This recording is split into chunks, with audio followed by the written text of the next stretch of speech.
मी कधी विचार केला आहे का, की कोणतेही अन्न न खाल्ल्याशिवाय आपण किती दिवस जगू शकतो? कदाचित काही दिवस, काही आठवडे. पण आपली भूक आपल्याला स्वस्थ बसू देणार नाही. आपल्या दैनंदिन जीवनात आपण दिवसातून किमान 2दा तरी जेवण करतो.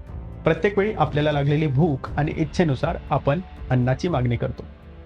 जर आपण संपूर्ण जगाबद्दल बोलत असू, तर इतक्या लोकांची फूडची मागणी पूर्ण करणे सोपे काम नाही. या फूडची डिमांड अँड सप्लाय मेंटेन करण्यासाठी एक सेक्टर महत्वाची भूमिका बजावते, जे आहे ॲग्रीकल्चर अँड फूड सेक्टर. चला याबद्दल डिटेल जाणून घेऊ.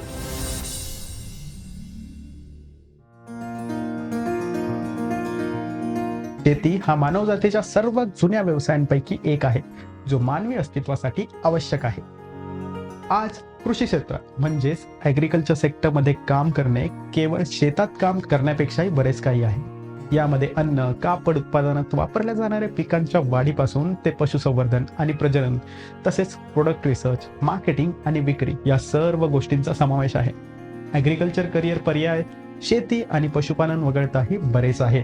ॲग्रीकल्चर सेक्टर ग्लोबल इकॉनॉमीचा एक महत्त्वाचा भाग आहे, जो जगभरातील लोकांचे पोषण करतो, तसेच फूड आणि फायबर प्रोडक्टसाठी जबाबदार आहे. ॲग्रीकल्चर सेक्टर एक कॉम्प्लेक्स आणि डायव्हर्स इंडस्ट्री आहे, ज्यामध्ये विविध ॲक्टिव्हिटी आणि लोक समाविष्ट आहेत. शेतकरी, पशुपालक आणि अदर ॲग्रीकल्चर प्रोड्युसर्स या क्षेत्राच्या सेंटरमध्ये आहेत, जे पिकाची वाढ, पिकाची कापणी आणि जनावरे वाढवण्यासाठी काम करतात. त्यांना सपोर्ट देणारे बियाणे आणि खत बनवणाऱ्या कंपन्या, agriculture equipment manufacturer, food processing आणि डिस्ट्रीब्युशन कंपनीज यासारखे बिझनेसेस आणि ऑर्गनायझेशन्स आहेत.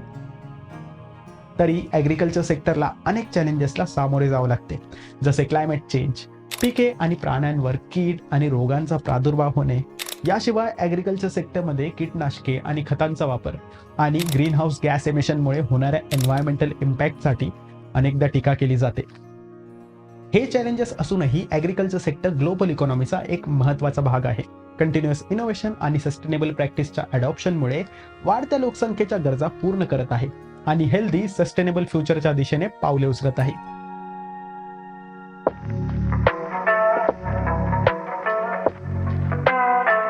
जसजसे आपण भविष्याकडे पाहतो, तसतसे टेक्नॉलॉजी इंटिग्रेशन, सस्टेनेबल ॲग्रीकल्चर आणि डेटा ड्रिव्हन प्रॅक्टिसेस दिसून येतात. सस्टेनेबल ॲग्रीकल्चरमध्ये सॉइल हेल्थ एन्हान्स करण्यासाठी आणि एन्व्हायरमेंटल इम्पॅक्ट कमी करण्यासाठी रिजनरेटिव्ह फार्मिंग टेक्नॉलॉजी विकसित केली जात आहे.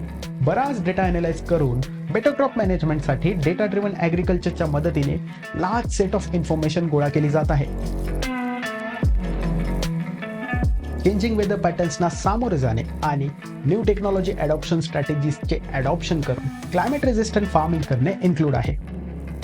कंट्रोल एन्व्हायरमेंटमध्ये हायड्रोपोनिक, ॲक्वापोनिकच्या सहाय्याने वर्षभर पिकांचे उत्पादन म्हणजेच इंडोर फार्मिंग, व्हर्टिकल फार्मिंग किंवा कंट्रोल एन्व्हायरमेंट ॲग्रीकल्चर करणे. उत्पादन वाढवण्यासाठी यामध्ये जेनेटिकली मॉडिफाईड क्रॉपसह क्रॉप व्हरायटी इम्प्रूव्ह करणे, जो रिसर्च आणि डेव्हलपमेंटचा एक भाग आहे. काही प्रमाणात हा बायोटेक्नॉलॉजीचाही एक भाग आहे, ज्यामध्ये आपण जेनेटिकली मॉडिफाईड ऑर्गॅनिझम्स GMOचा अभ्यास करतो. फूड सिक्युरिटीसाठी शहरी भागात फूड ग्रो करणे हा एक नवीन ट्रेंड बनत आहे, ज्यामुळे भविष्यात लोकल फूड प्रोडक्शनमधून अर्बन ॲग्रीकल्चर होताना आपण बघू शकतो. सप्लाय चेनमधील ट्रान्सपरन्सी आणि ट्रेकेबिलिटी एन्हान्स करण्यासाठी स्मार्ट सप्लाय चेन तयार करण्यासाठी ब्लॉकचेन टेक्नॉलॉजीचा वापर येत्या काळात केला जाईल.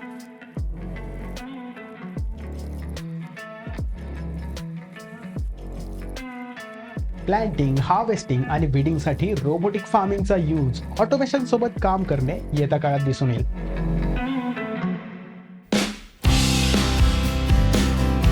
Different area of agriculture sector, crop farming, livestock farming आणि डेअरी फार्मिंग पासून ते पोल्ट्री फार्मिंग, फळबागा आणि मत्स्यपालनापर्यंत भरपूर ऑपॉर्च्युनिटीज आहेत.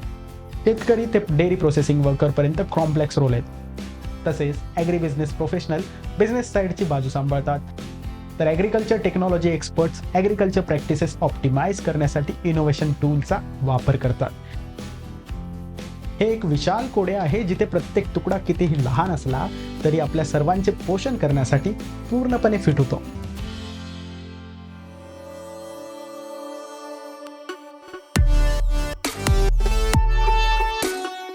भारत हा जगातील ॲग्रिकल्चर सेक्टरमधील मेजर प्लेयर्स पैकी एक आहे आणि भारतातील सुमारे 58% लोकांसाठी हा उपजीविकेचा प्रायमरी सोर्स आहे.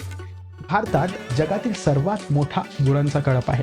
भारतामध्ये गहू, तांदूळ आणि कापसाचे सर्वात मोठे क्षेत्र आहे आणि भारत हा जगातील सर्वात मोठा दूध, डाळी आणि मसाल्यांचा उत्पादक आहे. तसेच फळे, भाजीपाला, चहा, मासे, ऊस, गहू, तांदूळ, कापूस आणि साखरेचा दुसरा सगळ्यात मोठा उत्पादक. भारतामध्ये जगातील दुसऱ्या क्रमांकावर सर्वात मोठी शेतजमीन असल्याचा विक्रम आहे, ज्यामुळे देशाच्या जवळपास निम्म्या लोकसंख्येला रोजगार मिळतो. पुढे आपण या सेक्टरशी संबंधित सबसेक्टर कसे काम करतात हे पाहणार आहोत. तसेच त्यामध्ये अवेलेबल करिअर ऑप्शन्स कशा पद्धतीने आहेत तेही जाणून घेणार आहोत, जेणेकरून तुमचा ब्रेन त्या सर्व एरियाजला चांगल्या प्रकारे जाणू शकेल आणि तुमचा इंटरेस्ट, ॲबिलिटी आणि पर्सनॅलिटी समजून घेत तुमच्यासाठी योग्य करिअर तुम्ही निवडू शकाल आणि त्यामध्ये योग्य नॉलेज घेऊ शकाल. त्यामुळे पुढील अपडेटसाठी सबस्क्राईब करायला विसरू नका. तर लाईक करून यूट्यूबला कळवा की हा चांगला व्हिडिओ आहे आणि काही डाऊट असल्यास कमेंटमध्ये विचारायला विसरू नका. लवकरच भेटूया पुढच्या व्हिडिओमध्ये.